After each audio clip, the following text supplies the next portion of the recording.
Thank you, Sandra. I mean, how to follow that? It's kind of a doomed task. And let me just say also from here, like a deep gratitude to Ashley that she's so open about her experiences, that she's calling out what I think way too many of us here in this room can relate to. I saw how this resonates. I saw when looking around in the face, I saw people cry. So there's a lot of trauma, a lot of experiences, I suppose, in most of us here that we haven't told. And the area that I'm going to speak about, politics, that's an area where there's even less talk about this. And I can tell you, having been a politician for a significant number of years, the politicians, the political system that we see today is a system that's been built by men, for men. It hasn't been innovated.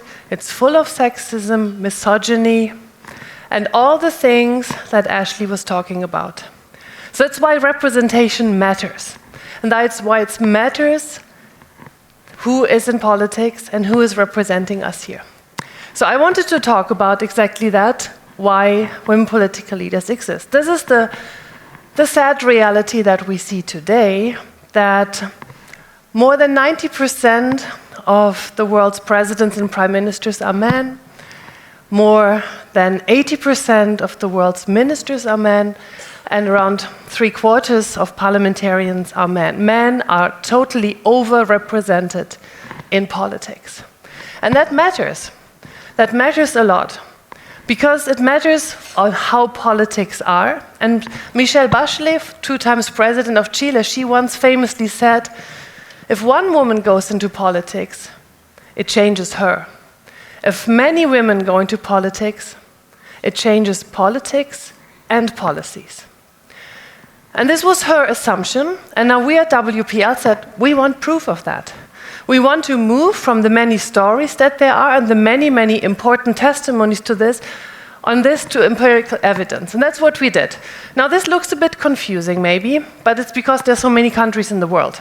But basically what this shows is that there is a very clear correlation about how many women are there in politics and how legislation and policies change. This is the business case for women in politics.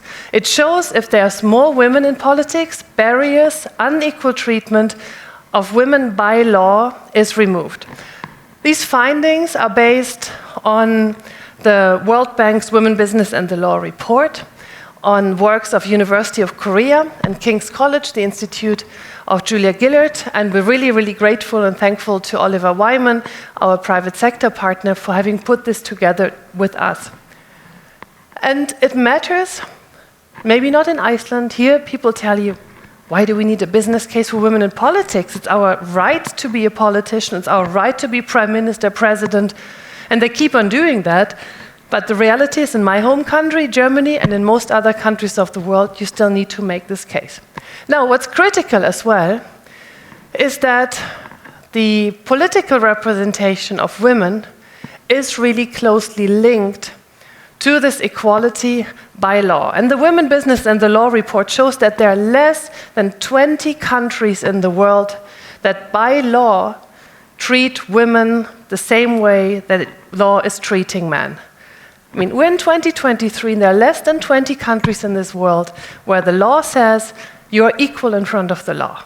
That by itself is a massive scandal. Now, what's also important is that this changes when more women come into politics.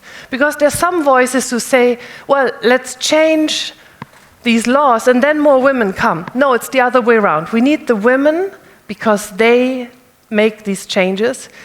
They're in very few countries the majority, so they build allyship, and women are great to do that, to get the majorities for changing these laws. And then, when you have these laws changed, you do get policies that make economic participation better, and like Christine Lagarde and Kristalina Georgieva and all the others said, bringing women into the economy and bringing them into paid work, that's like adding another China and India to the global GDP. So I leave you with those 3 sentences. Representation matters, Running matters. So all of you here in the room, you're incredibly capable, gifted, smart, strong women. Do consider running. It's not a life choice. It's something you can do for a couple of years and you will make a difference. We just made the business case. But also next year, it's the year to vote. It's the year to change the leadership of the world. So please, voting matters. Thank you very much. And now I get to the, thank you.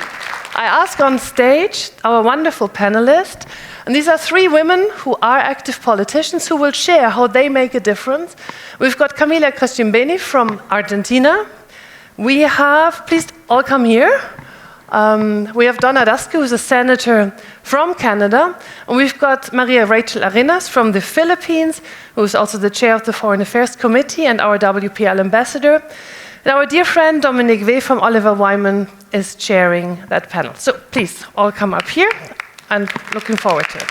Thank you so much, Silvana. And I know it was just a conversation starter because we have so much more data and so much more way and progress to make on this, but I think it's a fantastic conversation starter.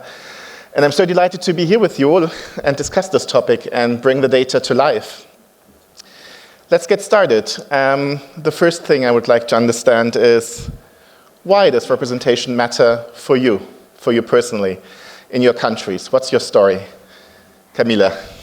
Okay, my story is very personal, and I'm going to share it with you because it's what makes me myself. So I've been in Congress for 4 years. I got there when I was 29. Before that, I was in the youth leader of my party and director of youth policies. And I was a mom twice when I was in Congress. And of course, the first time was hard enough with breastfeeding and people being really horrified by just having kids around. And I started understanding how it was up to me, not because the institution was ready for me, but I had to change the institution, bring my kids with me, and bring other women with me. Because by my example, I was going to show other women who were going through the same thing and who were maybe wondering whether or not to get into politics and also be able to be a mom. So I kept going, and I felt and I saw that others had to be able to deal with their fear of breastfeeding or their fear of kids, but I wasn't going anywhere. I was going to stay right where I was. And the second time I was pregnant was really, really, really hard because I was pregnant with twins. And one of my babies died right when I was about to give birth, Silvestre. And I was with my other baby, Rufino, who's here with me. Both of them are. I take them everywhere. And he was in neonatal care for 40 days. And I went to Congress the day before I broke my waters because there is no system of licenses for politicians. So it's either you go there or your vote is not, you lose your vote. So I went there the day before my waters broke. And I went to Congress three weeks when I was in mourning, I had to be in license, and I was taking care of my baby in Nico because there was a voting that was important that I had to go to. And this amazing sorority is something that we say a lot in Argentina. My fellow deputy, she mentioned my story, and she made it public, and she said, "Thank you, you shouldn't be here. We need to change the way this works." But everyone found out about my story. And I learned so much from that, not just being a woman, a young woman, a mom in politics. I also learned to deal with pain publicly. And I mentioned this in the WPL meeting in June, how people thought it was this. I got so many thousands of messages of people saying, you're an inspiration, you're so strong. And I wasn't strong. I was at my weakest point in life. I was so scared and so sad. But I saw how an amazing impact that made on other women, because they thought we could be fragile, and being fragile was being strong, being able to show who you are and what you're going through. That's the reality of most of our lives, right? And it's dealing with stress and dealing with 1,000 issues at the same time, dealing with power, dealing with pressure. And all those things that we're somehow taught to hide, that's part of what you should not show because it makes you a woman. It's what made me stronger. That's what I wanted to share with you. It's a very long story, but I'm learning so much about how not being just being open about emotions and mental health issues and things that are not the amazing Instagram profiles that you see is something that also makes us so strong. And we keep going. And that's the last thing that I want to share in this very short panel. But in my experience in politics, in all the long time I've been a very young person, in most rooms where there were just men, keep going, keep going, keep going, keep going. It's not about success all the time. It's about your determination to keep going and bring another woman to the room with you. Every time you can, bring someone else with you. Keep going, and we're going to change the world. I'm sure about that. Thank you. Thank you so much for sharing that story. Thank you. Thank you. Let's move to Asia. Rachel, what's your experience? Why does representation matter in the Philippines? Well, a few of the women here know my story because I attended the WPL in Brussels, but for the rest who don't know, I started my career 15 years ago. I'm the first female representative of our province. That changed the political landscape of the province. I mentioned before that my lone political ally then was gunned down beside me, and that made me even convinced to really win that election. On another note, the Philippines have seen a rise in women representation, both in the executive and legislative. And because of that, we have enacted laws that promote gender equality, addresses the issues of violence against women, reproductive health. And we have the Magna Carta for women. We also have the anti-violence for women. The government is also investing in budgetary concerns that acknowledges women as a community developer also. So we have microfinancing in place. Also, in spite of that, we still have a lot of work to do. We also have mandated by law 5% of every government agency's budget should be attributed to gender and development. And also in the recently concluded barangay elections in the Philippines, that is the smallest local government unit in our country, there were a lot of women captains that won in the last election. But again, there still needs to be, there's still a lot to be done. Yeah, thank you for that. Donna, moving to Canada. Yes, great to be back here post-COVID. It's so wonderful to be back in Reykjavík. Yes, I come at this as an activist. I've been an activist in the area of women in politics for several decades, well before I became a senator. And I always felt that the lack of women in our elected bodies was a true democratic deficit. It was a deficit. It was a failure of our democracy to represent half of our population properly.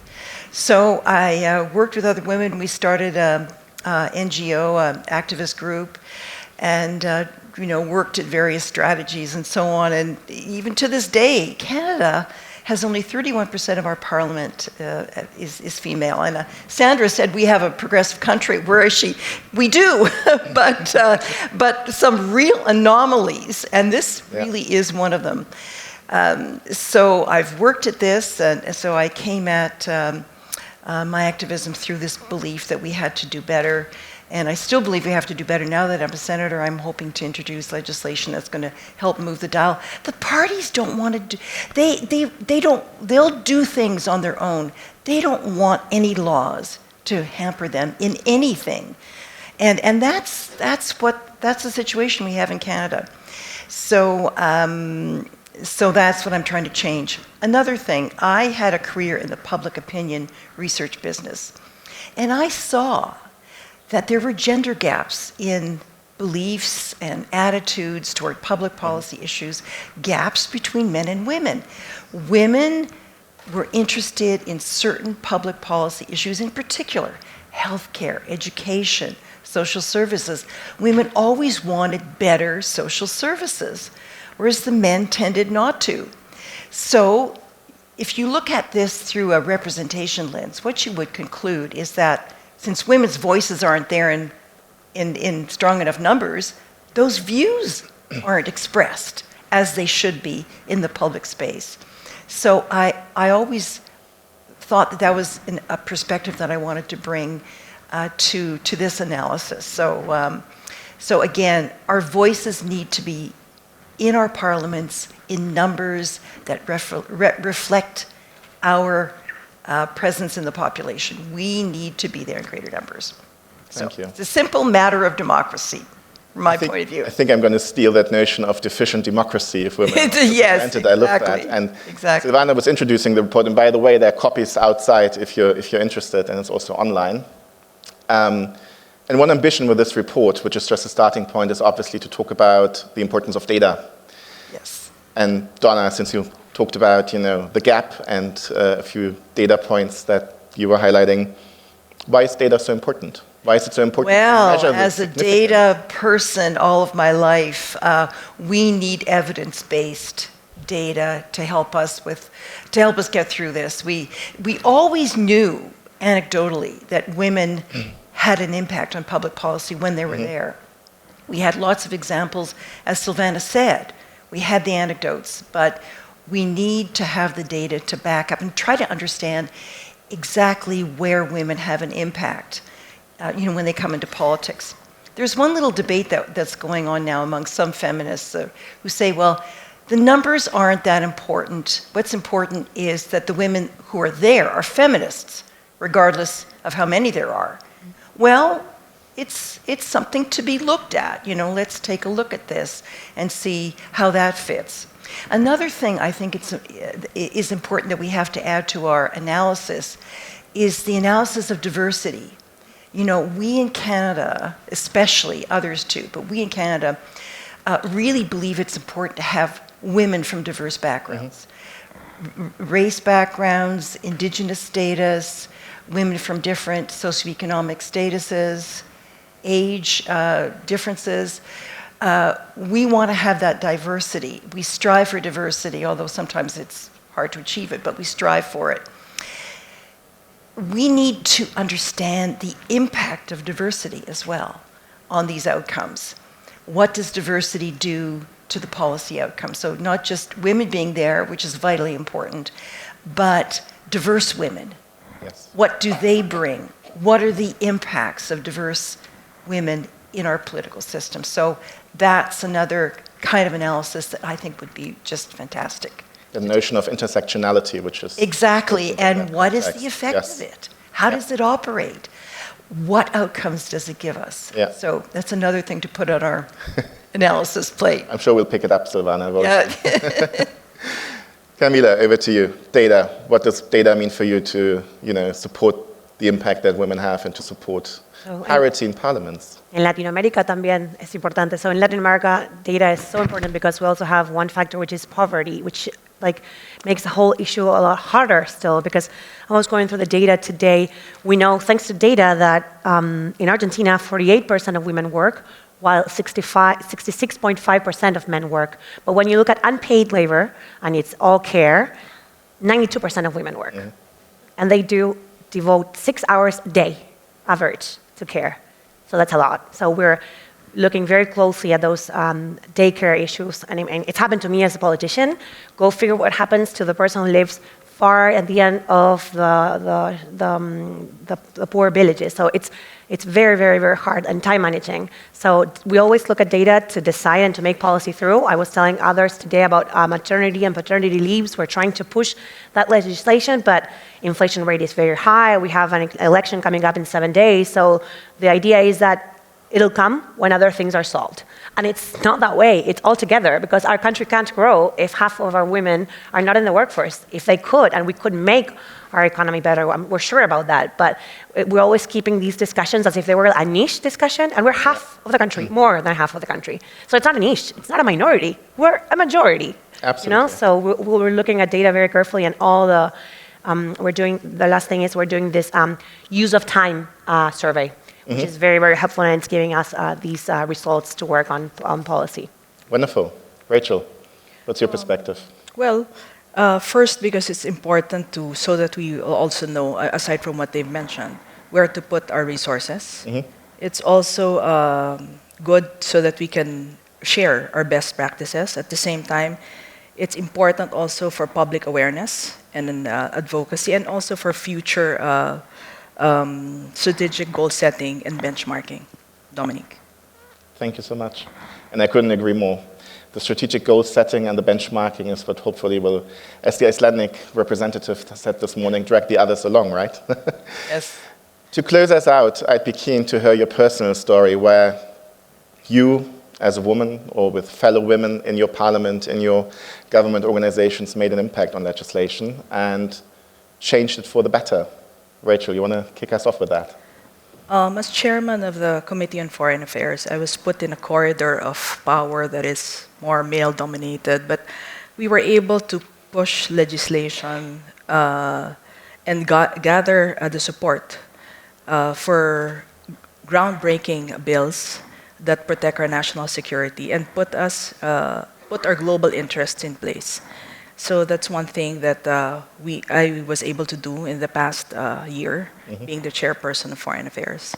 And I still continue, of course, to educate our scholars, the next generation, at least in our province, how important our choices and how important gender equality is. Thank you so much. Donna. Well, as a senator, one of the things we do in the Senate is try to improve legislation. So I've really had some wonderful opportunities and success in amending some of our legislation to make them better, to make them more progressive, forward-looking. One of the early bills I worked on was an accessibility bill for Canadians with disabilities to try to make Canada more accessible. I was able to have some important amendments there. So that's been really a good experience for me. But I really want to call attention to some other women in Canada. Canada just implemented a childcare program, a national childcare program. That was the result of having women in our parliament and having a finance minister who was a woman, the first one ever. We tried to have this childcare program twice before, 1988 and 2006. Both times they were passed in Parliament, and the new government came along and just killed it. So, you know, we had a very bad history here, and finally we have been able, because I believe of the women in Parliament, especially the women in Cabinet, but all the women in Parliament, we've been able to actually achieve this historic achievement. And everybody in this room knows how important child daycare is for women in their careers and their lives. So that is where I want to give the applause. Thank you so much, Donna. Camila. So I wasn't in Congress yet. I was still director of youth policies. But in 2017, women from all parties in Argentina, they got together and they secretly pushed through a bill that had half sanction from Senate. There was parity in lists. So they all got together with a few male champions, and surprisingly, at 1 in the morning, they pulled. It's something that you can do when you put it sobre tabla. It's like it's not in the list of the topics that you're discussing, and that's how parity got approved in Argentina. Whoa. We got 50% of our Congress, it's women. And it wasn't possible, I mean, it was through affirmative action. Otherwise, it wouldn't have happened. So that was just an amazing example of how women from different parties, like, there's so many things that can unite us and will unite us. And in a time where polarization is so harsh, and I was listening to stories today about how fear operates in us. And there were some stories I heard today about how people can make us afraid when they're criticizing or doing fake news on media or sometimes life-threatening experiences. And that fear is terrible. And the way I've found how you survive that fear is building community and not being alone, because the fear is when you're by yourself. And we're not by ourselves. We're together, and that's the magic in this event. We're together, and there's so many more of us that have happened, that have the same experiences and the same things that we can share.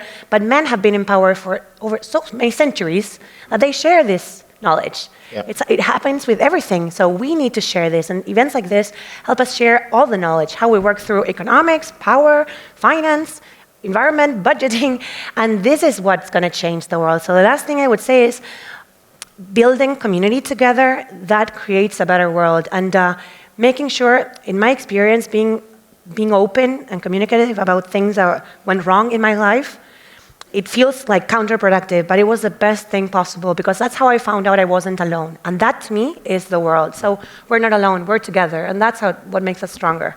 How did Thank you you. do that coup? Rachel. It's amazing. And we'll follow up on that backstage, Wow. because I see we are unfortunately at time, but Rachel, Donna, Camila, thank you so much for sharing your stories, your personal stories, and your inspiring stories to show how change can happen, and we'll continue to work hard to provide the data for that. So thank you so much for your time and being here. Thank you for having us.